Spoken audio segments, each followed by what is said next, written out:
All right, this is question number 1 from the 2019 AP Calculus AB exam. It's what I call a rate FRQ, where they give you a function that represents a rate of something. So we've got fish entering a lake at a rate modeled by this function e of t, 20 plus 15 sine pi t over 6. And we also have fish leaving the lake at a rate modeled by L of t, which is 4 plus 2 to the power of 0.1 t squared.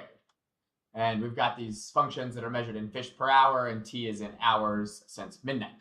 So question A here is asking how many fish enter the lake over the 5-hour period from midnight to 5 a.m. So from t equals 0 to t equals 5.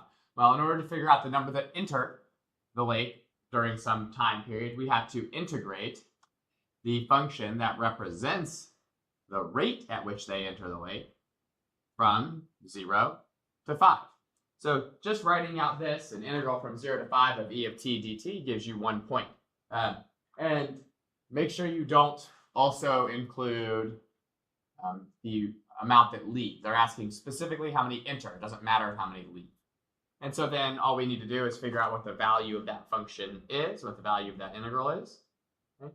And so we'll just use our calculator to figure that out.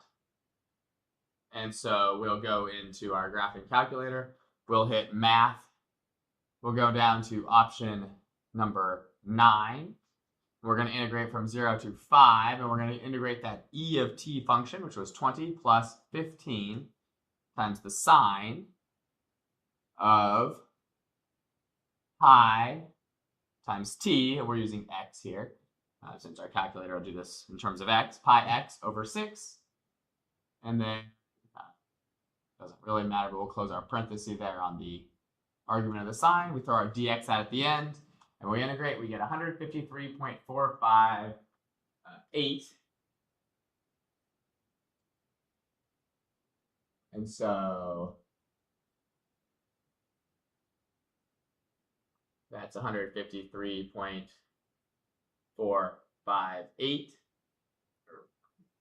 458 or 540? 458, good. And it says to the nearest whole number, so we're going to say 153 fish. That's how many fish enter the lake from midnight to 5 a.m. And that's worth the second point right there. Make sure you do give the number rounded to the nearest whole number, since that's what it asks for. For part B, it wants to know the average number of fish that leave the lake during that same 5-hour time frame. So the average number of fish that leave the lake should just be 1 over b minus a, right?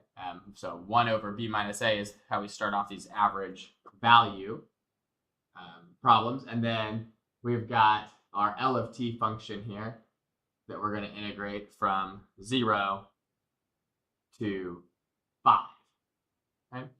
And so that ought to give us the average number of fish that are leaving the lake per hour. Right? So this is it's the average of the rate. It's the average number of fish that leave the lake per hour. It's not just the average number of fish. It's the average number of fish that leave the lake per hour. So this is the average of the rate. And so we'll just go into our graphing calculator and we'll do that. We'll put a 1/5 out in the front, 1 over 5 minus 0. We'll hit math. We'll go down to option number 9 again. We're going to integrate from 0 to 5. And our function this time is the L of t function, which was 4 plus 2 to the power of 0.1 t squared. We'll use x since that's what we're using here for our problem. And we'll put our dx out at the end, and we'll get 6.059. This time it doesn't say anything about rounding, right? So we'll say 6.059. That's the average number of fish that leave the lake per hour on this interval of time. And we get 2 points here, 1 for the correct setup and 1 for the final answer. For part C, it says at what time between t equals 0 and t equals 8 are the greatest number of fish in the lake? And so in order to figure out when we have the greatest number of fish in the lake, we need a function that represents the number of fish in the lake. So the number of fish that we have in the lake at any given time is going to be, I'll call it capital F, fish in the lake. So we'll call this f of x is equal to the integral from 0 to whatever x value. We'll call it, in fact, let's do this actually as f of t. We'll call it the fish at any given time period is equal to the integral from 0 to t of the rate at which they enter minus the integral from 0 to t of the rate at which they leave the lake, right? Because if we integrate the rate they enter, that gives us how many have entered. If we integrate the rate they leave, that gives us how many have left. And if we find the difference between that, that tells us how many fish are in the lake. So in order to figure out when this function, capital F, is at a maximum, we need to find f prime. Well, f prime of t should just be e of t minus L of t. That's the fundamental theorem of calculus, right? The derivative of an integral from a constant to t of a function is just the function. So effectively what we are looking for is times when e of t minus L of t is equal to 0. Those are the only times when we could possibly have a maximum number of fish. And we get 1 point just for having this e of t minus L of t is equal to 0. Now in order to actually find that value, what we need to do is we need to graph both e of t and L of t and see where they intersect, or we need to graph e of t minus L of t and see when it has an x-intercept on the interval that we're talking about, which is from 0 to 8. So we're going to go into our graphing calculator. We'll hit y equals. We'll just put in our e of t function, 20 plus 15 times the sine of pi x over 6. And then we can type the other function down here. In fact, let's not do that. Let's just subtract here. We'll subtract our second function. We could set them equal to each other and see when they intersect, but we'll subtract the second function.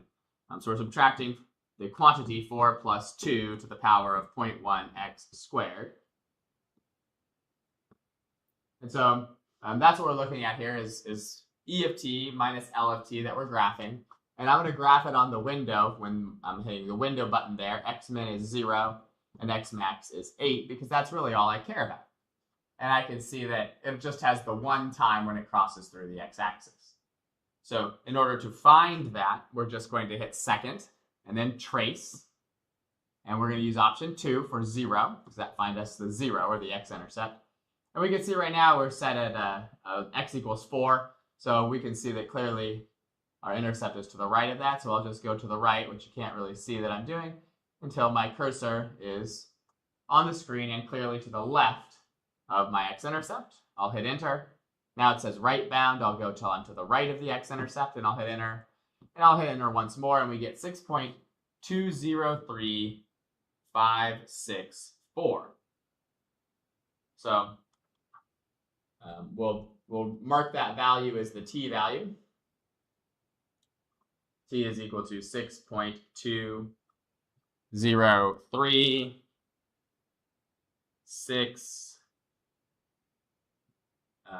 5644, I believe is what it was. 5644.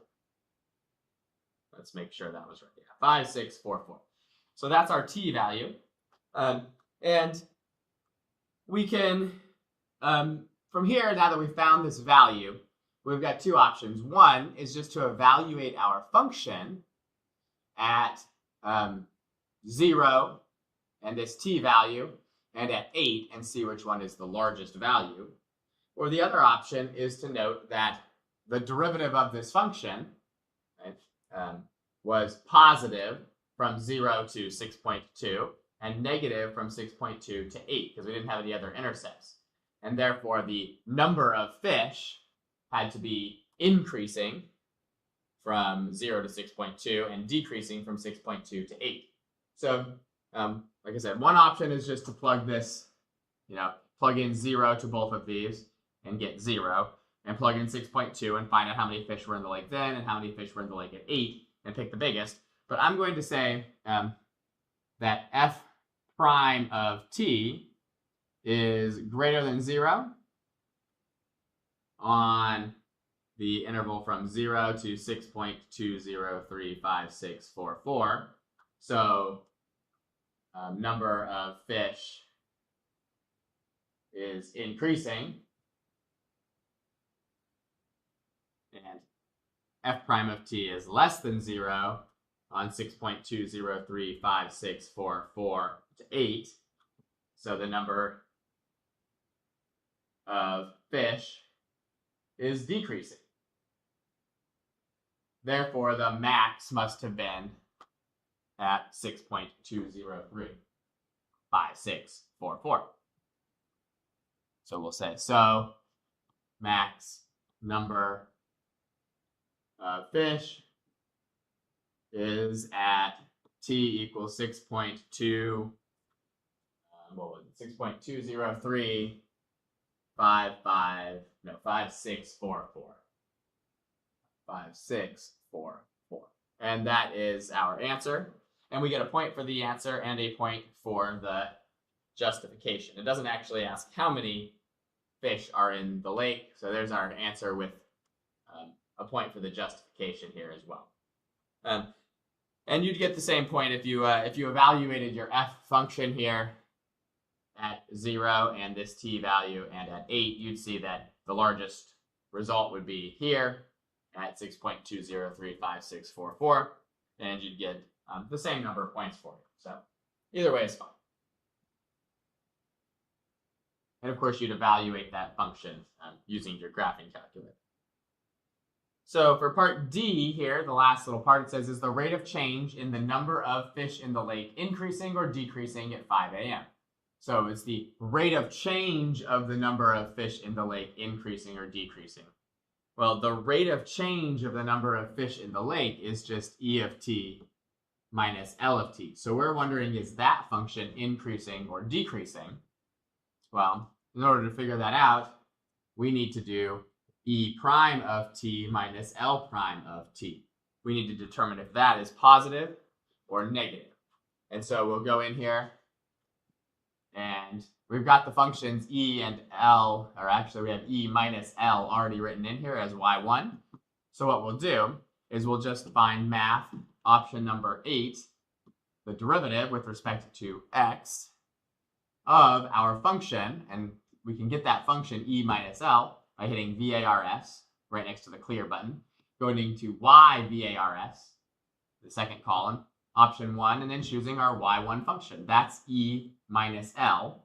And we want to know its derivative at 5. Well, if we do that, we get negative 10.728. And you don't have to show the work for that. Just show the work that you found E prime minus t, or E prime of t minus L prime of t at t equals 5. We could say that's negative, and so we'll say, so the rate of change of the number of fish in the lake is decreasing because that number is negative at t equals 5. And that is worth 2 points. 1 just for considering E prime of 5 minus L prime of 5, and 1 for the answer of decreasing with the explanation.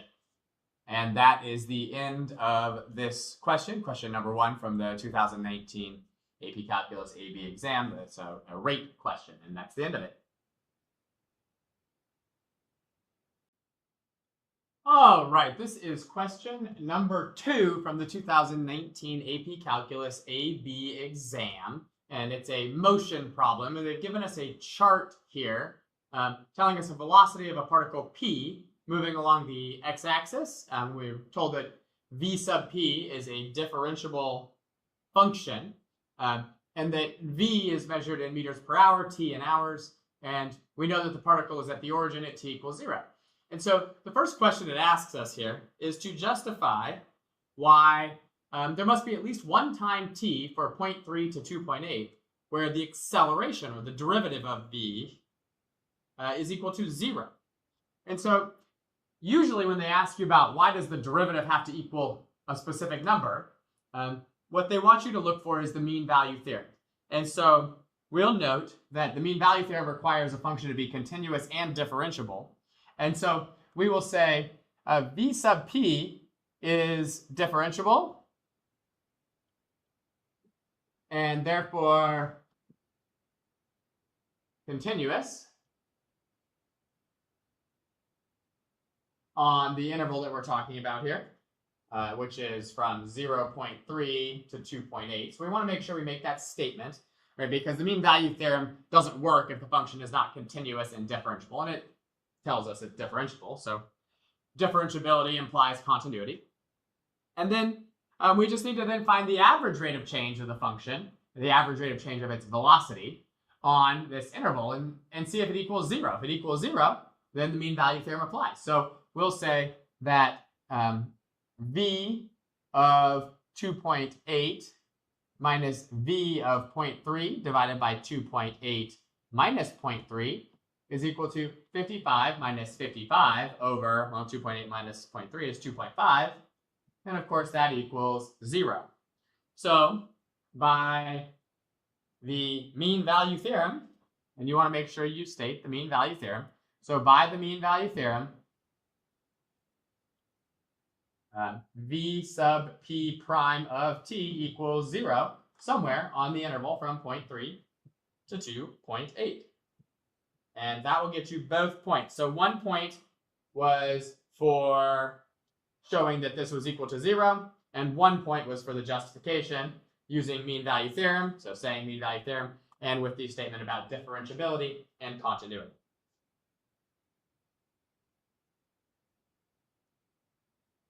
Part B here is asking us to use a trapezoidal sum with the 3 subintervals from 0 to 0.3, 0.3 to 1.7, and 1.7 to 2.8 to approximate the value of the integral of v sub p of t from 0 to 2.8. So we just need to set up a trapezoidal sum here. The first height of the trapezoid is the width from 0 to 0.3, so that's 0.3. And then we're going to multiply that by 55 plus 0 divided by 2, right? That's our two velocities on the first interval there. And then we'll do the next interval. 1.7 minus 0.3 is 1.4, so it'll be 1.4 times 55 plus negative 29, or 55 minus 29, over 2. And then we'll do one more here, right? From 2.8 to 1.7 is 1.1, so it'll be 1.1, and then it'll be, well, negative 29 plus 55, again, divided by 2. And so we just need to go ahead and evaluate that. I'm not going to go through the effort of punching it into my calculator, because I think we can all do that. It's equal to 40.75. And they just gave you 1 point there. You needed to get the right answer, and you needed to show a setup there using a trapezoidal sum. So 1 point for that. Part C says that we have a second particle, Q, moving along the x-axis, and its velocity between 0 and 4 is given by this function, 45 root t cosine of 0.063 t squared in meters per hour. And we want to find the time interval during which the velocity of the particle is at least 60. So, in other words, we need to see when that velocity function equals 60 and then check when the function is greater than that. And then we want to find the total distance traveled by the particle during the interval on which its velocity is at least 60. So, first thing we'll do is we'll just set v sub q of t equal to 60, and we'll graph it on our graphing calculator. We can either do v sub q of t, graph that, and graph y equals 60, or we can graph v sub q minus 60, and then see when that has x-intercepts. So that's what I'm going to do, is I'm going to graph v sub q minus 60. You don't necessarily need to write that as you do it. So I'm going to go to my graphing calculator here. And we'll go into our y equals, and v sub q of t was 45 times the square root of t, so we'll use x, and then times the cosine of 0.063 x squared, and that's what we want to graph, minus 60. And we're talking about on the interval from 0 to 4. So before I graph it, I'm just going to click window, and then I'm going to go down to x-min, or start on x-min and put it as 0 and x-max as 4. And now I'm going to hit graph, and I can see that my velocities there, minus 60, are equal to 0 in a couple places on this interval. So we need to find those places, so we'll hit second trace. Option 2 is 0. And we'll scroll to the left, so we're the left of the first x-intercept, and hit enter. And then we'll scroll to the right and hit enter. And then we'll hit enter again, and it gives us 1.8661815. So we will write that down. We'll call it at t equals, we'll call it a. I like to assign a little variable for these so I don't have to keep writing it over and over again. And that was 1.8661815. And then we'll find the other one, which we're going to call t equals b. So we'll go back to our graph here. We'll hit second trace again, choose option 2 for 0, and scroll over till we're kind of close to that other x-intercept, which might take a little bit of time here, but that's okay. Good enough, hit enter. Now it says right bound. We move to the right, hit enter. It says guess, hit enter. And you get 3.5191744. So we'll put that down. That was 3.5191744. And so we found these two places. So it asks us the time interval. So we're going to say v sub q of t is greater than, and let's see, it asks for when is it at least 60. So we'll say greater than or equal to 60. And so then now we're going to include those endpoints there. So we'll say on the interval from A to B. And of course, you can write out the numbers if you want, but since we've defined them as A and B, it's perfectly okay to write A to B, just like that. So that is worth 1 point, just finding that interval.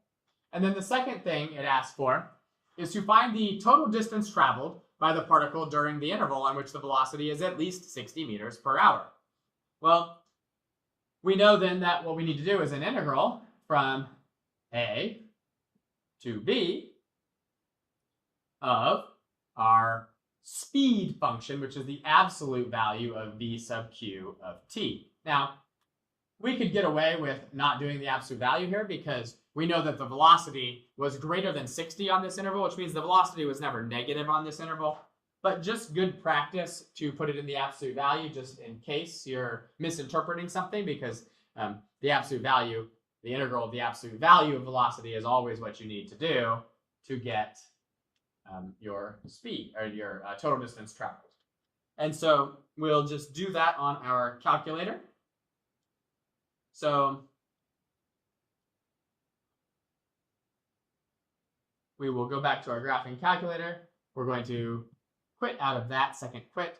We're going to hit math, and we're going to go down to option number 9, FNINT, which gives us an integral.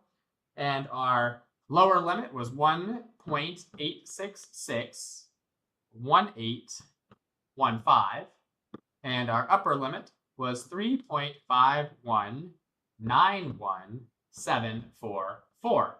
And our function, conveniently, we already had it graphed as y1 in our y equals menu, or actually we didn't. We had the function minus 60. So we should really go back and don't use y1 like we've done some other times, because we had the function minus 60. So we'll hit math and go to the second column for absolute value first, and then we'll just put our function in, which was 45 square root x, and then it was cosine of 0.063 x squared. We'll close our parenthesis there, and we will put a dx outside of there, and we should get our answer of 106.108754, or 106.109. So 106.109, and always put your units, which is meters, since it's a total distance traveled. Even though it didn't say to indicate it, it's always a good habit to be in. And there we go. That's the end of part C. We got 3 points for that. So 1 for the interval, 1 for the integral itself, and 1 for the final answer. In part D here, our last part of this question, it says at time t equals 0, particle Q is at x equals negative 90. And then it wants us to use the result that we had from part B and the function v sub q from part C to approximate the distance between the particles P and Q at 2.8. Well, we'd already found that the first particle, right, particle P is at 40.75 because we had read earlier that its initial position was 0, and we approximated its displacement there to be 40.75. So we've already got particle P. We just need to find the position of particle Q at 2.8. So to find the displacement from 0 to 2.8, right, of v sub q of t, that would give us the position of q at 2.8 minus the position of q at 0. Or in other words, in order to find the position at 2.8 of q, we need to do the position at 0, which was just told to us to be negative 90, plus the integral from 0 to 2.8 of v sub q of t dt. And so we'll just go into our graphing calculator, and we will do negative 90 plus math, option number 9, the integral, and we're doing it from 0 to 2.8.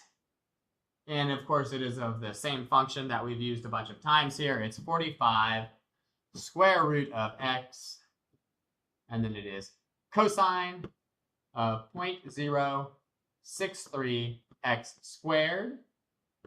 We'll close our parentheses there, and we'll go off, put our dx, and we should get a value of 45.937653.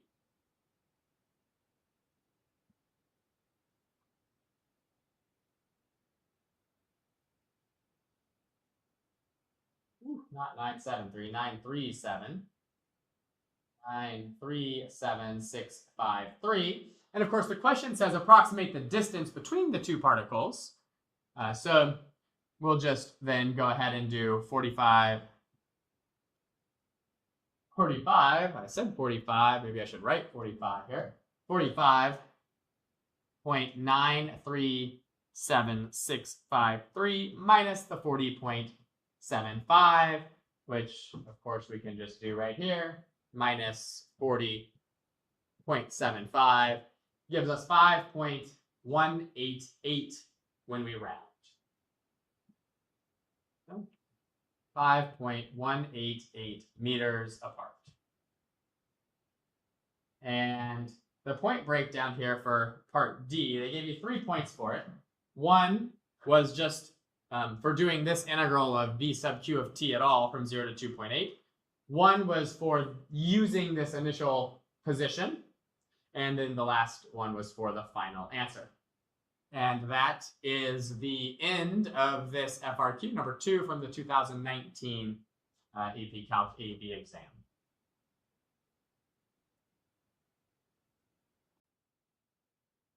All right, this is question number 3 from the 2019 AP Calculus AB exam. What we've got here is a graph FRQ. So we have a function that's continuous on the closed interval from -6 to 5, f. And we've got a portion of the graph of f, which is 2 line segments and a quarter circle. And that quarter circle, it says, is centered at the point 5, 3. It also gives us a point 3, 3 minus root 5 that's on the graph of f. Right, so this point right here is the point 3, 3 minus root 5. Okay? And it says if the integral from -6 to 5 of f of x dx is 7, then find the value of the integral from -6 to -2.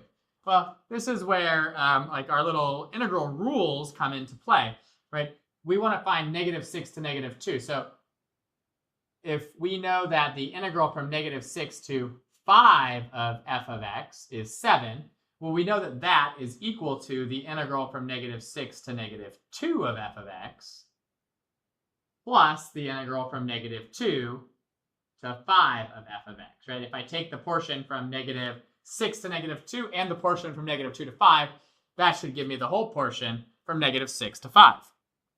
So we know that this portion here is 7. So what we've got is 7, and then minus the integral from -2 to 5 of f of x dx should equal the integral from -6 to -2 of f of x dx, just subtracting that integral from -2 to 5. So to find -6 to -2, we just need to find the value of the integral from -2 to 5. So we'll do that work here off to the side. The integral from -2 to 5 of f of x is just the area of the regions of this thing between -2 and 5 from the function to the x-axis.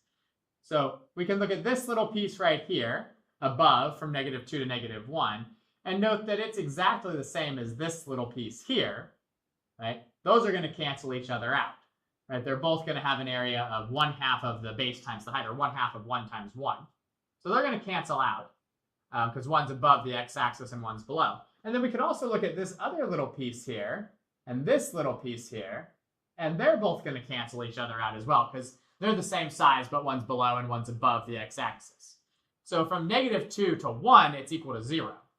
Right? And so now we just need to figure out what this piece here is, which is a trapezoid, and then also what this piece beneath the quarter circle is. So we'll say this is equal to the area of this trapezoid. So the area of that trapezoid is going to be base 1, which is 1, plus base 2, which is 3, divided by 2, and then times the height of it, which is just 1.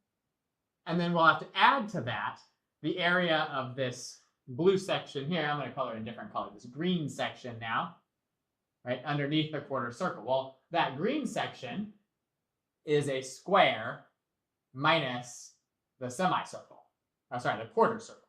So the square is 3 units by 3 units, so that's 9. And then the quarter circle is 1/4 of pi times the radius squared, and the radius is 3. So we have 9 minus 9 pi over 4 here. And so we'll add 9 minus 9 pi over 4 here. And this ends up being 1 plus 3 is 4, 4 over 2 is 2, times 1 is still 2, plus the 9 is 11, minus 9 pi over 4. But then that's not what we're looking for. We're actually looking for -6 to -2, which is 7 minus 11 minus 9 pi over 4, which is going to give us -4 plus 9 pi over 4. And so that should be our final answer there for part A. Quite a bit there to do for it. We got 3 points. 1 for just this statement here. 1 for getting the value for -2 to 5 of f of x, that integral, and 1 value for the final answer, for actually doing 7 minus. So 3 points there in part A. In part B, it wants us to evaluate the integral from 3 to 5 of 2 times f prime of x plus 4. Well, the fundamental theorem of calculus says that if I want to integrate 2 times f prime, that's just going to be 2 times f of x. And the integral of 4 is 4x. So all we're going to do is evaluate this from 3 to 5. So if we do that, we just end up with 2f of 5 plus 20 when we plug in 5, minus 2f of 3 plus 12 when we plug in 3. And f of 5, well, we can just find that by looking at the function. This is the graph of f. F of 5 is 0, so that's 0. We now have 20 minus 2f of 3. Well, f of 3 was told to us. F of 3 was 3 minus root 5. So we have 20 minus 2 times 3 minus root 5, because it's 2f of 3, and then plus 12. And so when we distribute that minus sign through here, we're going to have a 20 minus 6, and then minus 12. So 20 minus 6 minus 12 is 20 minus 18, or 2. And then minus a negative 2 root 5, right? It's a negative 2 here times the negative root 5. So that's going to become a positive 2 root 5. So we have 2 plus 2 root 5 as our final answer here. And you got 1 point for correctly taking this integral, and 1 point for correctly evaluating it to get 2 plus 2 root 5.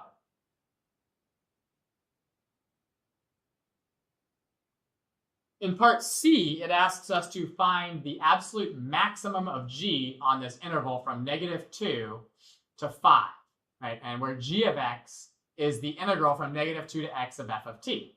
Well, in order to figure out when we have a maximum on g, we need to find the derivative. So g prime of x is just f of x. And we know that because the derivative of an integral from a constant to x of a function is just the function in terms of x. That's the first part of the fundamental theorem of calculus.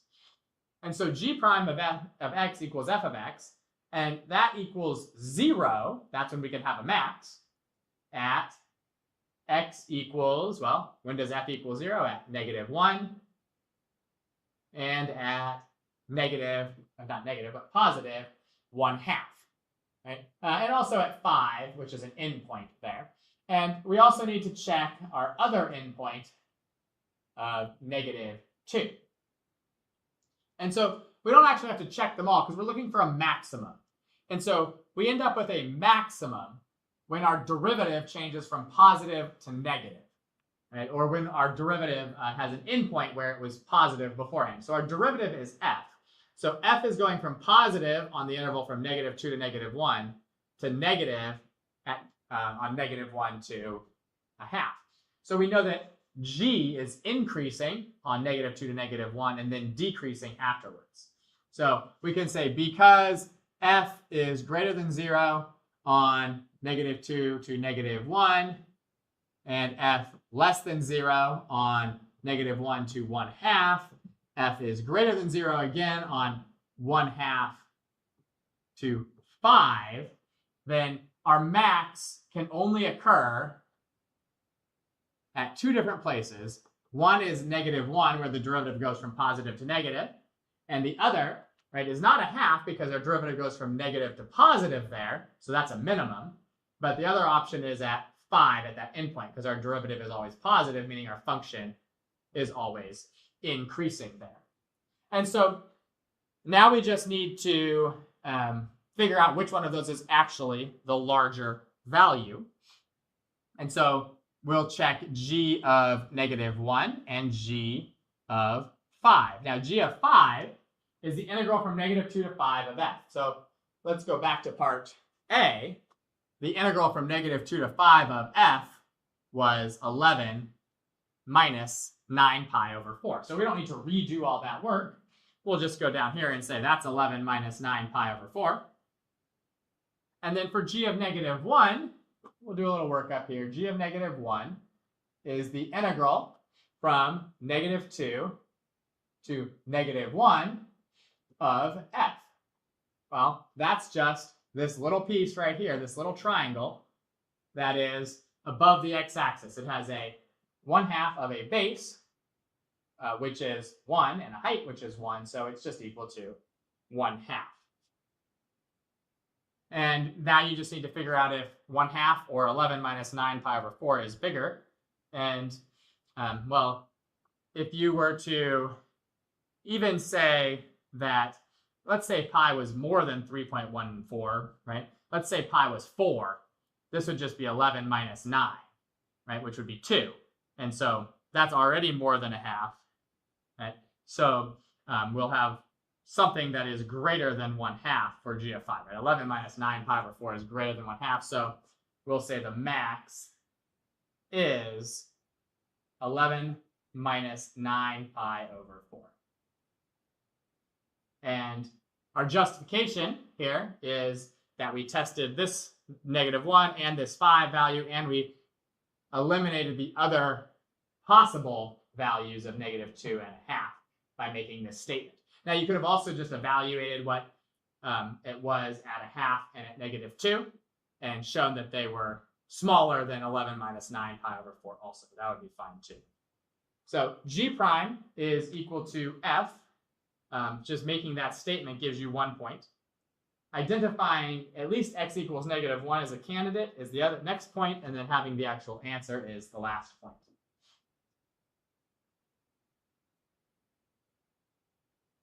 Now here in part D, we're just asked to find this limit. The limit as x approaches 1 of this kind of annoying looking function here.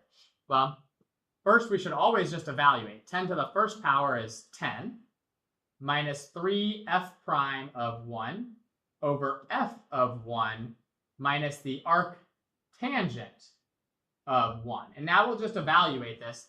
And oftentimes these come out to be 0 over 0 in these graph FRQs, and then you end up using L'Hopital's rule. So let's see if that happens this time. F prime of 1 is just the derivative of f, the derivative of our graph at 1. So right here, what's the slope of f? Well, we can see we're going up 2 over 1, right? So the slope there is 2. So this is 10 minus 3 times 2. Now, clearly, it's not going to be 0 over 0 this time, because 10 minus 6 is not 0.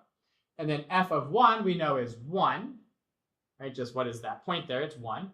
And the inverse tangent of 1 we know is pi over 4, right? Because the tangent of pi over 4 is 1.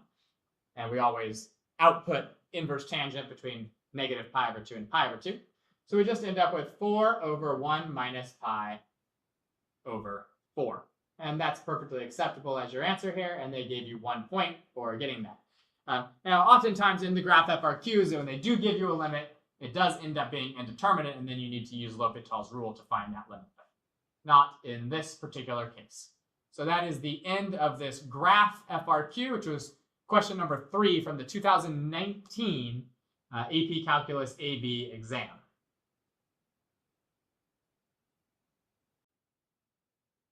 All right, so this is question number 4 from the 2019 AP Calculus AB exam. It's a differential equation question. It's a little different than some of the other ones, at least to start with. We're given a cylindrical barrel that has a diameter of 2 feet that's collecting rainwater. And, as the water is going to drain out through a valve at the bottom of the barrel. And the rate of change of the height is given by this differential equation here. dH dt is -1/10 of root h. H is in feet, t is in seconds, and they even give you the volume of the cylinder, which is pi r squared h. Or in our case, since the radius here is just 1, right? If the diameter is 2, the radius is 1, then the volume is just going to be pi h. Since the radius is 1, square 1, we just get 1. So the volume is just going to be pi h at any given time. And this question, first off, asks us to find the rate of change of the volume of the water in the barrel with respect to time, and the height is 4 feet. So, well, we just really want to take the derivative of the volume with respect to time. So dv dt is just going to equal pi times dh dt, right? It's a related rate question. And so pi times dh dt is just going to be pi times -1/10 times the square root of h. And they tell us that h here is 4. So that'd be the square root of 4. Or we end up getting, negative pi over 5, right? Because the square root of 4 is 2. 2/10 is a fifth. So we have negative pi over 5.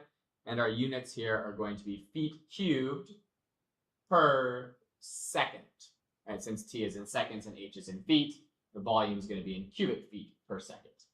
And they give you 2 points for this. 1 for correctly getting that dv dt was pi dh dt, and 1 for the correct answer with the units. Make sure you have the units because it has told you to indicate the units of measurement.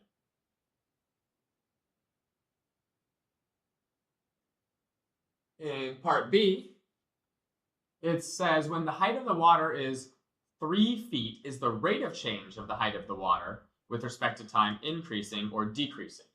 So we want to know, is the rate of change of the height of the water, which is dH dt, increasing or decreasing? In other words, we want to know, is dH dt increasing or decreasing? So in order to figure out if something, in this case dH dt, is increasing or decreasing, you need to find its derivative and see if its derivative is positive or negative. So we want to find the second derivative here. So the derivative of dH dt, well, negative 1/10 is just a constant, so we'll leave that there. And then the derivative of root h is 1 over 2 root h. But since we're doing it with respect to time, and this is a variable of h, we have to also multiply by dH dt.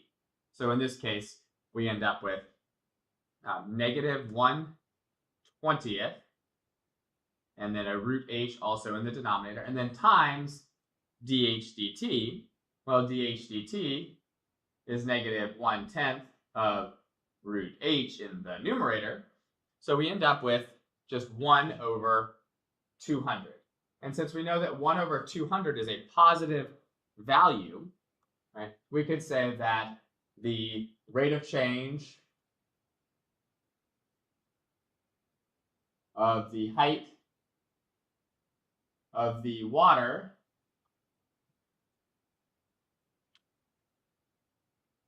is increasing when h equals 3, because the second derivative is greater than 0. And that would earn us actually 3 whole points for this question. So the first point was earned from correctly taking the derivative of the h part, or the negative 1/10 root h part. And the second point was for actually having this dH dt attached to it. And the third point is the correct answer with an explanation.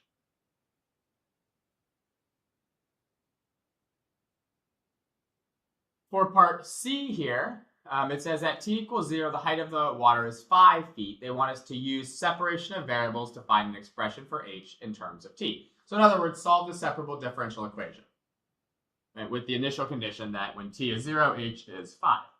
So we'll start this off just by separating the variables. So that means we're going to have dh over root h, we're going to divide by the root h, equals negative 1/10 dt. And just for separating those, you're going to get 1 point. Then your next step is to integrate. Okay, so when we integrate both sides, this side's going to give us negative 1/10 t plus a constant. And on this side, we're integrating root h in the denominator. So right, we're integrating h to the negative 1/2. So that just goes up to h to the 1/2. You divide by 1/2, it's 2 root h. And we don't need to put the c on the left side because if we had constants on both sides, we subtract them together and get a singular constant on one side. So then they give you your second point for correctly taking these antiderivatives. Now we need to plug in when t is 0, h is 5. So if we do that, we get 2 root 5 equals negative 1/10 of 0 is just 0. So our constant is 2 root 5. So we can now say that, we'll continue this down here, 2 root h is equal to negative 1/10 t plus 2 root 5. And from there, we just need to solve for h. So we will, and that's our third point actually, is we get a third point there for actually plugging in our constant. And then we'll divide everything by 2 to get root h is equal to negative 1/20th plus, negative 1/20th t plus root 5. And then we'll just square everything to get our final expression for h, which is h is equal to negative 1/20th t plus root 5, all being squared. And that is one more point. That's our fourth point for part C. And that is the end of this differential equation FRQ, question 4 from the 2019 exam.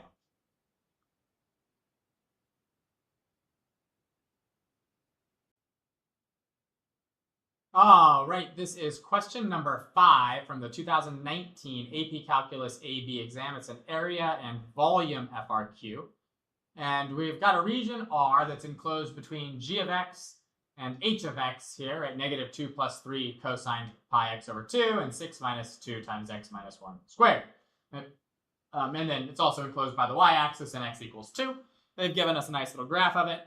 And part A just wants us to find the area of that region. So in order to do that, the first thing we have to do is, well, we need to figure out which function is above the other function. Right? So the easiest way to do that, if you're not sure, I mean, you can just look at it and see that like this must be the cosine function because it's kind of, no parabola is going to have this shape to it.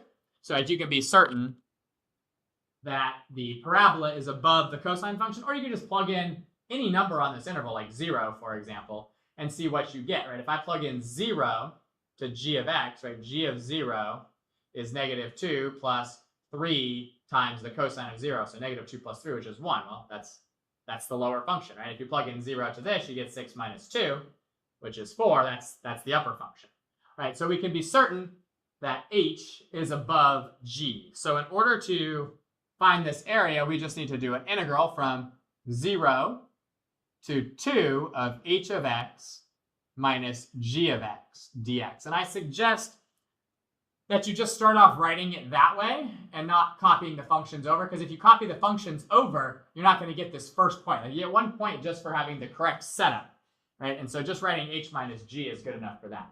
And then now we're going to actually integrate them. So the integral becomes the integral from 0 to 2 of negative 2 plus 3 cosine pi over 2x minus 6 minus 2 times x minus 1 squared dx. We can combine some like terms there, which are going to, that's going to become, and I wrote that completely backwards. So this is why I'm saying you should definitely always write the h minus g, because if you do that, then you're going to get this whole problem wrong, because I just wrote g minus h after doing that. So be careful there. 6 minus 2 times x minus 1 squared minus the negative 2 plus 3 cosine pi x over 2 dx. So write it the right way, h minus g. And then go ahead and simplify. We're going to have a 6 and a minus a negative 2, which is going to be an integral from 0 to 2 of 8. And then minus the 2 times the x minus 1 squared, and then minus a 3 cosine pi over 2x. And when we integrate, well, the integral of 8 is just going to be 8x. And 2 times x minus 1 squared is normally like a u sub integral, right, where u is x minus 1. And so if I have 2 times x minus 1 squared, the idea is to do u is x minus 1, du is just dx. So really, the substitution just turns this into 2u squared du. So we don't really have to do that substitution, right? We end up with a 2/3 u cubed, right, or 2/3 of x minus 1 cubed. And then for the other one, I'll write the other one out here, right? We have 3 cosine pi over 2x. So when I integrate that, I'm going to have to do the u sub where x is, or u is pi x over 2, and du is pi over 2x. So we put a pi over 2 in front with a 2 over pi out in front of it outside the integral to cancel that out. And so what this ends up being is 2 over pi times the integral of 3 cosine u du. So that's just 2 times 3 over pi is 6 over pi. That's just 6 over pi times the sine of u. So we'll have 6 over pi sine u, where u was pi over 2x. And we're then just going to evaluate that from 0 to 2. And when we do that, when we plug in 2, we're going to end up with 16 minus, if I plug in 2 to x minus 1, right, that's going to give me 1 cubed times 2/3 is 2/3. If I plug in 2 here, the sine of pi is 0, so that's just 0. Okay? And then we'll subtract from that what we get when we plug in 0, which is 0 for 8x, and then minus 2/3 times 0 minus 1 is negative 1 cubed is negative 1. And then if I plug in 0 here, that's just another 0. So we've got 16 minus 2/3 minus a positive 2/3. So really we've got 16 minus 4/3. Well, 16 is 48/3, so we end up with 44/3. And that was a pretty tough part A for one of these. You got a lot of integration to do. And they gave you 4 points here for this. So 1 point for the correct setup, like we set up here. 1 point for correctly anti-differentiating the cosine portion of it. 1 point for the correct antiderivative of the rest of it, all of this.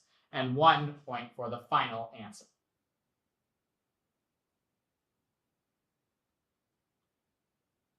In part B, it says region R is now the base of a solid, and each cross-section perpendicular to the x-axis has an area of 1 over x plus 3. Find the volume. Well, if the cross-sections perpendicular to the x-axis have this area, this is one of those cross-sectional volume problems where all you have to do is integrate the area function from 0 to 2. Right? And that's really actually all you have to do other than doing the actual integral, right? You can set it up just like that, right?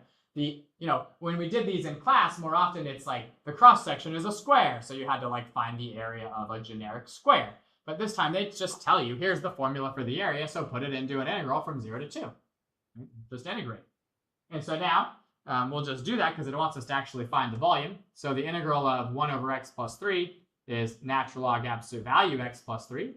We're going to evaluate that from 0 to 2. Right? And so that just gives us natural log 5 minus natural log 3. Or natural log 5/3 if you want, doesn't really matter. But you get 2 points there, 1 for the setup and 1 for the answer.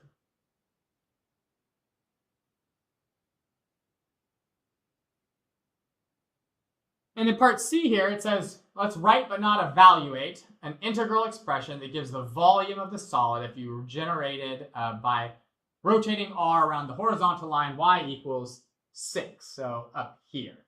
And I think we ended up being tangent to it up there, but that's okay. My picture doesn't need to be absolutely perfect. If I'm revolving this region around the line y equals 6, that region is not fully pushed up against that axis. So when I revolve it around, I'm going to get these washer cross sections, right? We're going to get cross sections that look like this in terms of x, right?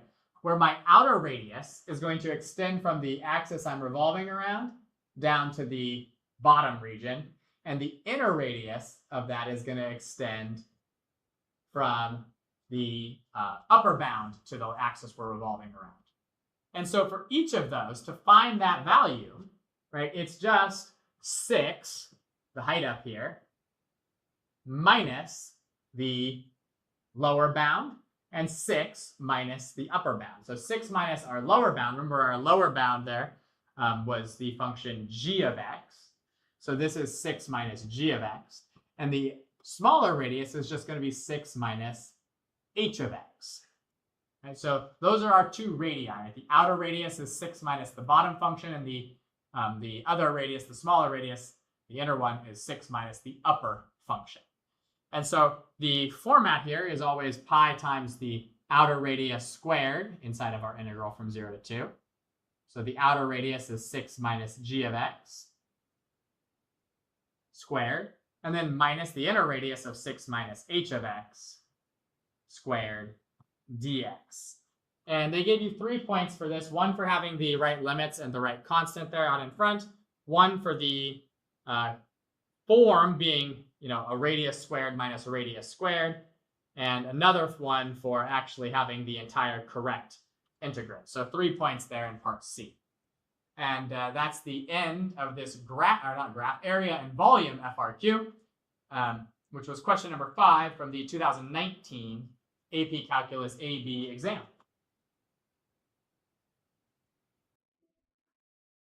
All right, this is question number 6 from the 2019 AP Calculus AB exam. It's a function FRQ where we're given 3 functions, f, g, and h, which are twice differentiable functions. G of 2 and h of 2 are equal to 4. And we know that the line y equals 4 plus 2/3 times x minus 2 is tangent to both g and h at x equals 2. We want to find h prime of 2. So, well, h prime of 2, if this line here is tangent to both g and h at x equals 2, right? If it's tangent to h at x equals 2, then the slope of the tangent line at x equals 2 is h prime of 2. So this is just the slope of this line, which is 2/3. And that's just worth 1 point there. So 1 point for part A. In part B, it says let A be the function given by A of x is 3x cubed times h of x. We want an expression for A prime and the value of A prime of 2. So A prime of x we'll have to use the product rule for. It'll be 3x cubed times the derivative of h plus the derivative of 3x cubed times h. And we're just going to evaluate this at 2 now. That'll be 3 times 2 cubed times h prime of 2 plus 9 times 2 squared times h of 2. And of course, well, 2 cubed is 8 and 3 times 8 is 24. And h prime of 2 we just talked about. H prime of 2 is 2/3. And then we have 9 times 4 here is 36 times h of 2, which is 4, because that was given to us up here in the original problem. And so all we've got here is, well, 24 times 2/3 is 16. Right? 24 over 3 is 8, and 8 times 2 is 16.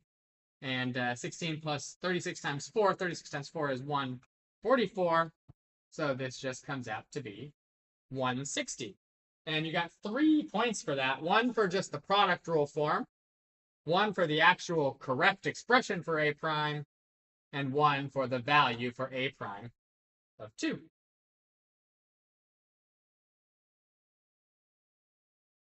In part C, it says h satisfies this function x squared minus 4 over 1 minus f of x cubed when x does not equal 2.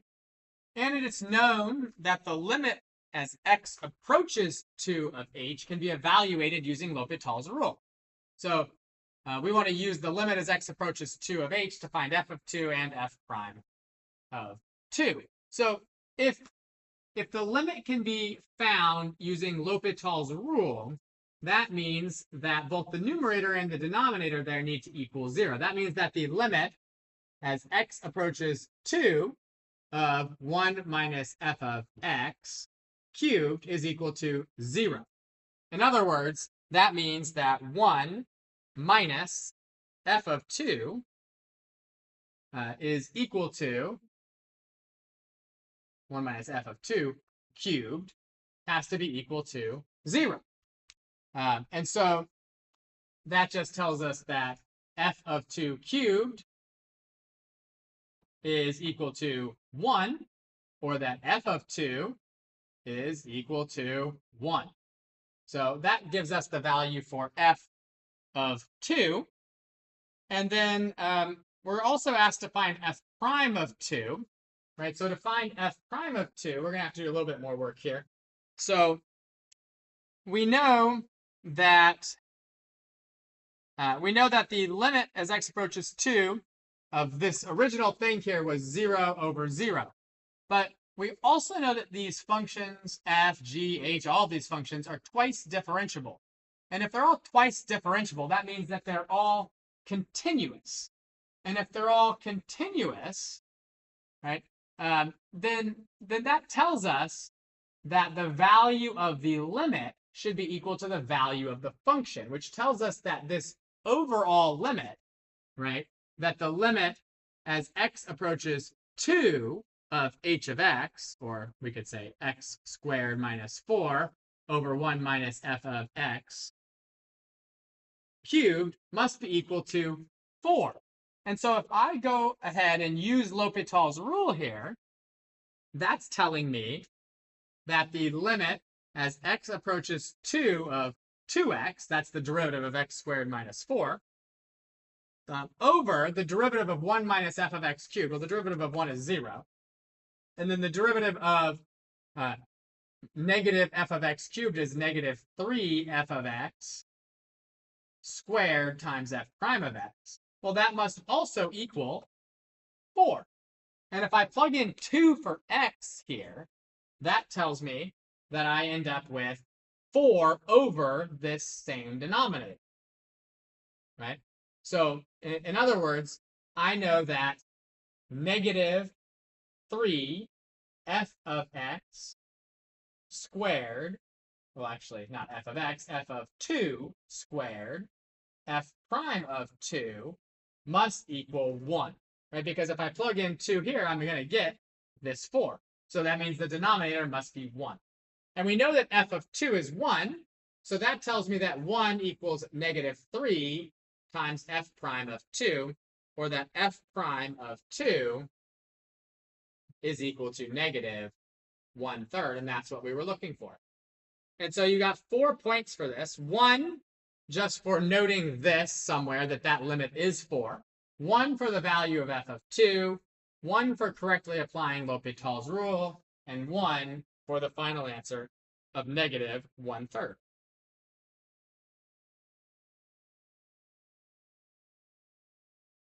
And here in part D, it says it's known that g of x is less than or equal to h of x for 1 to 3, and that k is a new function that is squeezed here between g and h, right? It's always greater than or equal to g of x and less than or equal to h of x for 1 to 3.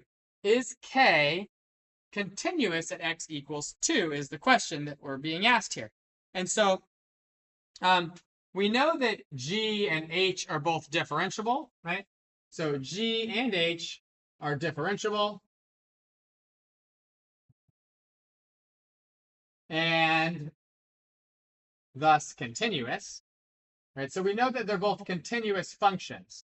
And that basically tells us, right, that all the, that the limit as x approaches 2 of g of x should be the same as g of 2, and the limit as x approaches 2 of h of x should be the same as h of 2, right? Which are all equal to 4, right? And so, we could say this. We could write the limit as x approaches 2 of g of x is g of 2, and which is 4, and that the limit as x approaches 2 of h of x is h of 2, which is also 4, right?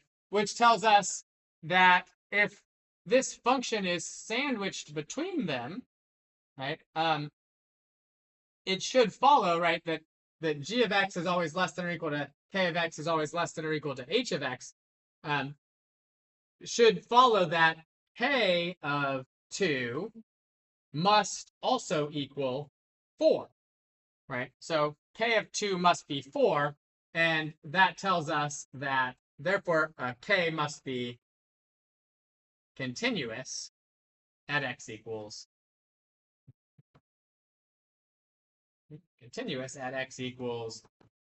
2, right? Because we know that the limit as x approaches 2 here, according to the squeeze theorem, must also equal 4, right? So k of 2 must be 4, and the limit as x approaches 2 of k of x must be 4, and therefore k must be continuous at x equals 2. And we can make a little statement down here that says the squeeze theorem says this. And you just got 1 point for the fact that it is continuous with some work to back it up. And that's the end of this function FRQ. Was question number 6 from the 2019 AP Calculus AB exam.